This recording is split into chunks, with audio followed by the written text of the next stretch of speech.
નમસ્કાર. દેશ વિદેશમાં રહેતા મારા દરેક દર્શક મિત્રોને ડૉક્ટર શરદ સોનીના હર હર મહાદેવ અને જય સ્વામિનારાયણ. મિત્રો, આજના વિડીયોમાં હું તમારા જોડે વિટામિન ઈ વિશે વાત કરવાનો છું અને એના કયા કયા ફાયદા થાય છે અને એ ફાયદા વિશે વાત કરવાનો છું કે જે મોડર્ન સાયન્સ દ્વારા પ્રૂવ થઈ ચૂક્યા છે. એટલે કે હું આજે જે વાત કરવાનો છું એ કમ્પ્લીટ રિસર્ચ બેઝ વાત કરવાનો છું. તમારા માટે મેં ઘણી બધી રિસર્ચ પેપરોનો અભ્યાસ કર્યો છે, ઇન્ટરનેટ ઉપર અભ્યાસ કર્યો છે અને પછી જ આ વિડીયો તમારા માટે બનાવવા બેઠો છું. મિત્રો, વાત કરું તો vitamin E skin, hair, heart, muscle power માટે ખૂબ જ મહત્વપૂર્ણ છે. કયા કયા છે વિટામિન ઈના બેસ્ટ સોર્સ? અને મિત્રો, વિટામિન ઈ કેપ્સ્યુલ કોને લેવી જોઈએ અને કોને ન લેવી જોઈએ? મિત્રો, તમે આ વિડીયો એન્ડ સુધી જોજો જેથી તમને વિટામિન ઈ વિશે પૂરેપૂરી જાણકારી મળી રહે. તો ચાલો મિત્રો, એક પણ મિનિટની વાર કર્યા વગર આપણે આ રસપ્રદ વિડીયોની શરૂઆત કરીએ અને વિટામિન ઈ વિશે આપણે ડિટેલમાં જાણીએ. વિટામિન ઈ તો એક જ વિટામિન કહેવાય છે, પણ તે બન્યું છે 8 અલગ અલગ ફેટ સોલ્યુબલ કમ્પાઉન્ડથી. મિત્રો, આના લીધે જ વિટામિન ઈ પાવરફુલ એન્ટીઓક્સિડન્ટ છે, જે સીધું આપણા સેલ એટલે કે આપણા કોષમાં જઈને સીધું જ અસર કરે છે. મિત્રો, વિટામિન ઈના ફૂડ સોર્સની વાત કરતાં પહેલાં આપણે એ જાણી લઈએ કે વિટામિન ઈ ખાવાથી આપણને કયા કયા હેલ્થ બેનિફિટ થાય છે.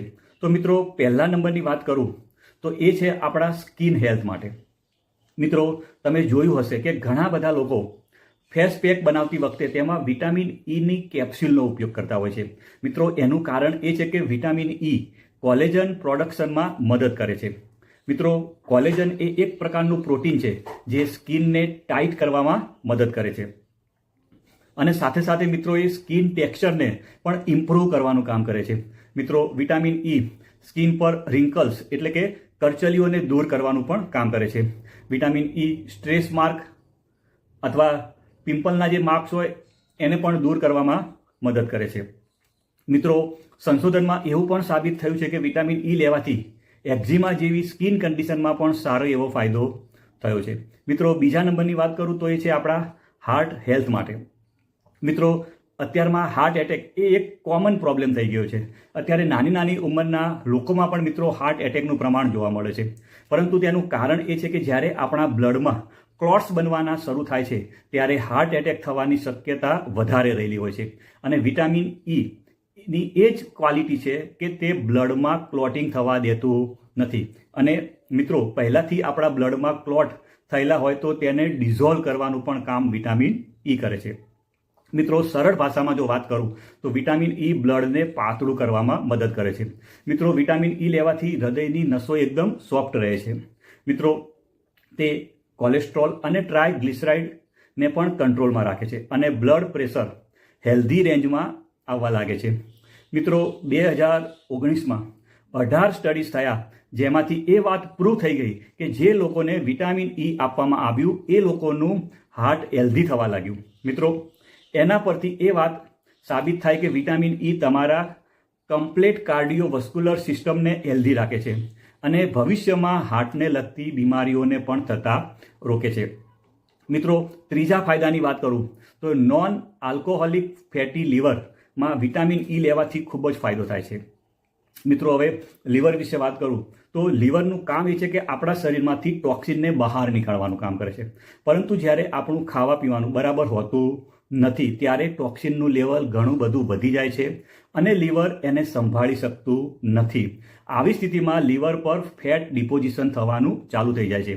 એનાથી લીવર કમજોર થઈ જાય છે અને લીવર સિરોસિસના રૂપમાં પરમેનન્ટ ડેમેજ થવાની પૂરેપૂરી શક્યતા રહેલી છે. અને આવી કન્ડિશનમાં વિટામિન ઈ જોરદાર ફાયદો આપી શકે છે. મિત્રો, 2021માં 8 અલગ અલગ સ્ટડીઝના માધ્યમથી આ વાત કહેવામાં આવી છે કે નોન આલ્કોહોલિક ફેટી લીવરમાં જ્યારે પણ વિટામિન ઈ આપવામાં આવ્યું ત્યારે એ જોવા મળ્યું છે કે આ લીવર ઉપર જામેલા ફેટને ઓછું કરવામાં મદદ કરે છે. અને એટલું જ નહીં, એસજીપીટી અને એસજીઓટીની જે વેલ્યુ છે જે વધી ગઈ હોય છે એને પણ નોર્મલ કરવામાં એ મદદ કરે છે. મિત્રો, આપણા નંબરના ફાયદાની વાત કરું તો મિત્રો એ છે ફાયદો એન્ટી એજિંગ ઇફેક્ટ. હવે મિત્રો, આપણા શરીરમાં સેલ હોય છે, એટલે કે કોષો હોય છે, અને એની એજિંગ થતી હોય છે, એની ઉંમર વધતી હોય છે, અને એમાં ડેમેજ પણ થતા હોય છે. મિત્રો, આ જે ડેમેજ થતા હોય છે એ શેના થતા હોય છે? ઓક્સિડેટિવ સ્ટ્રેસથી.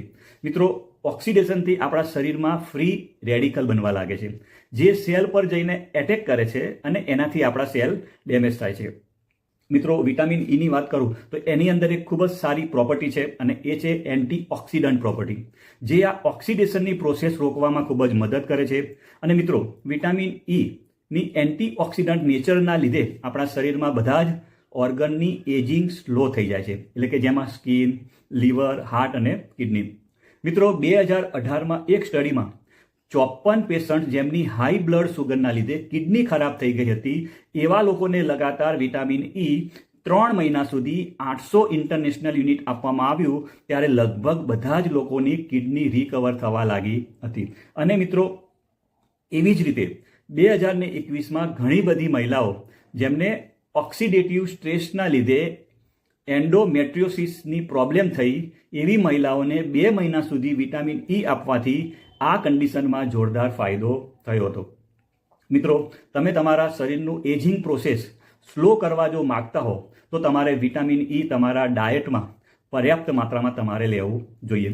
મિત્રો, 5મા નંબરના ફાયદાની વાત કરું તો એ છે મસલ પેઇન. મિત્રો, તમને મસલ પેઇન થાય છે તો વિટામિન ઈની પણ તમારામાં ડેફિશિયન્સી હોઈ શકે. મિત્રો, વિટામિન ઈની ડેફિશિયન્સી મસલમાં ઓક્સિજનની નીડ ખૂબ જ વધી જાય છે, અને મિત્રો, શરીરમાં કોઈ પણ જગ્યાએ ઓક્સિજનની કમી થાય તો તે જગ્યાએ પેઇન થવાનું ચાલુ થઈ જાય છે. તો મિત્રો, તમે જોયું હશે કે જે લોકોને મસલ પેઇન થતું હોય અથવા મસલ ક્રેમ્પ થતું હોય તેવા લોકોને ડૉક્ટર વિટામિન ઈ લેવાની સલાહ આપતા હોય છે. મિત્રો, બીજી વાત કરું તો માસિક ધર્મના કારણે મહિલાઓને પેઇન થતું હોય ત્યારે પણ ડૉક્ટર એમને વિટામિન ઈ લેવાની સલાહ આપતા હોય છે.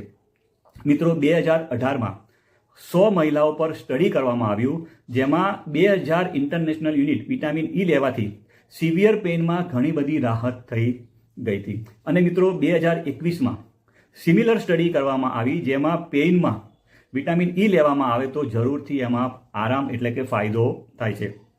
મિત્રો, વિટામિન ઈ આપણા મસલ પેઇનમાં ખૂબ જ હેલ્પફુલ છે, અને કંઈ પણ જગ્યાએ ક્રેમ્પિંગ હોય, પેઇન હોય, વેરિકોઝ વેઇન, તો તેમાં પણ એ ખૂબ જ હેલ્પ કરે છે. મિત્રો, વિટામિન ઈની ઉણપથી સ્કિન, હાર્ટ, કિડની, લીવર એના ઉપર તો ખરાબ અસર થાય જ છે, પણ મિત્રો, એની સાથે સાથે લંગ્સ અને બ્રેઇન પર પણ નેગેટિવ અસર થઈ શકે છે. હવે મિત્રો, તમને પ્રશ્ન એ થાય કે વિટામિન ઈની ઉણપ કેવી રીતે થાય છે, એની ડેફિશિયન્સી કેવી રીતે થાય છે?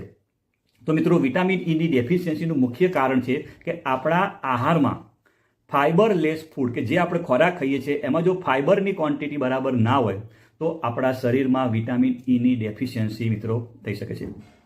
મિત્રો, મેદાથી બનતી વસ્તુઓ જેવી કે noodles, pasta, samosa, kachori, biscuit, bread જેવી વસ્તુઓ ખાવાથી આપણા શરીરમાં વિટામિન ઈની ડેફિશિયન્સી થઈ જાય છે, અને એના જ લીધે આપણા શરીરમાં પ્રોબ્લેમ પણ થવાના ચાલુ થઈ જાય છે. મિત્રો, હવે તમને ક્લિયર થઈ ગયું હશે કે વિટામિન ઈ લેવાથી ઘણા બધા ફાયદા થાય છે, પણ વિટામિન ઈ કેવી રીતે લેવું, અને માર્કેટમાં જે લીલા રંગની કેપ્સ્યુલ આવે છે એ જ આપણા માટે ઓપ્શન છે? તો મિત્રો, એનો જવાબ છે ના. તો મિત્રો, વિટામિન ઈની કેપ્સ્યુલ તમારે ભાગ્યે જ લેવાની જરૂર પડે છે, અને મિત્રો, તમારે એ સમજવાની જરૂર છે કે તમારા શરીરને રોજનું કેટલું વિટામિન ઈ જોઈએ. તો મિત્રો, એનો જવાબ છે કે તમારા શરીરમાં રોજનું 15 મિલીગ્રામ વિટામિન ઈ જોઈએ. મિત્રો, કેપ્સ્યુલની વાત કરો તો કેપ્સ્યુલમાં 400 મિલીગ્રામ વિટામિન ઈ હોય છે, જે તમારા રોજની જરૂરિયાત કરતાં ઘણું બધું વધારે છે. અને વિટામિન ઈના ફાયદા જાણીને આપણે રોજ વિટામિન ઈની કેપ્સ્યુલ ખાવી એ આપણા હેલ્થ માટે સારું નથી. મિત્રો, એવા પણ કેસ જોવા મળ્યા છે કે જે વિટામિન ઈના ઓવરડોઝથી ઘણા બધા લોકોના મૃત્યુ પણ થયા છે. મિત્રો, વિટામિન ઈની કેપ્સ્યુલ તમારે ડૉક્ટરના પ્રિસ્ક્રિપ્શન વગર લેવી જોઈએ નહીં. એટલું મિત્રો ખાસ ધ્યાન રાખજો. તમને પ્રશ્ન એવો થાય કે વિટામિન ઈના ફૂડ સોર્સ કયા કયા છે? મિત્રો, વિટામિન ઈના બેસ્ટ 3 ફૂડ સોર્સ વિશે વાત કરું છું તો પહેલા નંબરનું છે મિત્રો વ્હીટ જર્મ ઓઇલ. મિત્રો, વ્હીટ જર્મ ઓઇલ ઘઉંમાંથી બને છે, અને મિત્રો, એ વિટામિન ઈનો ખૂબ જ સારો સોર્સ છે. મિત્રો, વ્હીટ જર્મ ઓઇલના 1 ચમચીમાં તમને 20 મિલીગ્રામ વિટામિન ઈ હોય છે, જે આપણી રોજની જરૂરિયાત પૂરી કરી શકે છે. મિત્રો તમે વ્હીટ જર્મ ઓઇલ ઓનલાઈન સરળતાથી તમને મળી શકે છે. મિત્રો બીજા નંબરની વાત કરું તો એ છે સનફ્લાવર સીડ. મિત્રો સૂરજમુખીના બીજમાં પણ ભરપૂર માત્રામાં વિટામિન ઈ હોય છે. મિત્રો માત્ર 28 ગ્રામ સનફ્લાવર સીડમાં 10 મિલીગ્રામ વિટામિન ઈ મળે છે, જે તમને ડેલી રિક્વાયરમેન્ટના 66% છે. મિત્રો સનફ્લાવર સીડ તમને ઓનલાઈનથી પણ મળી શકે છે. મિત્રો તમે સનફ્લાવર સીડને શેકીને પણ તમે ખાઈ શકો છો. મિત્રો ત્રીજા નંબરનું છે બદામ. મિત્રો બદામમાં સારી માત્રામાં વિટામિન ઈ હોય છે. મિત્રો એક મુઠ્ઠી વાત કરું તો એક મુઠ્ઠી બદામમાં 7.3 મિલીગ્રામ વિટામિન ઈ હોય છે, જે તમારી ડેલી રિક્વાયરમેન્ટના 50% હોય છે. બદામને તમારે પાણીમાં પલાળીને જ મિત્રો અને એને છાલ નીકાળીને જ ખાવાની રહેશે. મિત્રો એના સિવાય વાત કરું તો મગફળી છે, પાલક છે, લીલા શાકભાજી છે, ટામેટા, કેરી અને નારિયેળમાં પણ થોડી ઘણી માત્રામાં વિટામિન ઈ હોય છે. તમે તમારા જે આહાર હોય છે એમાં પણ તમે આનો ઉપયોગ કરી શકો છો. મિત્રો તમને મારો વિડીયો સારો લાગ્યો તો લાઈક કરવાનું ભૂલતા નહીં. આવજો મિત્રો, બાય બાય.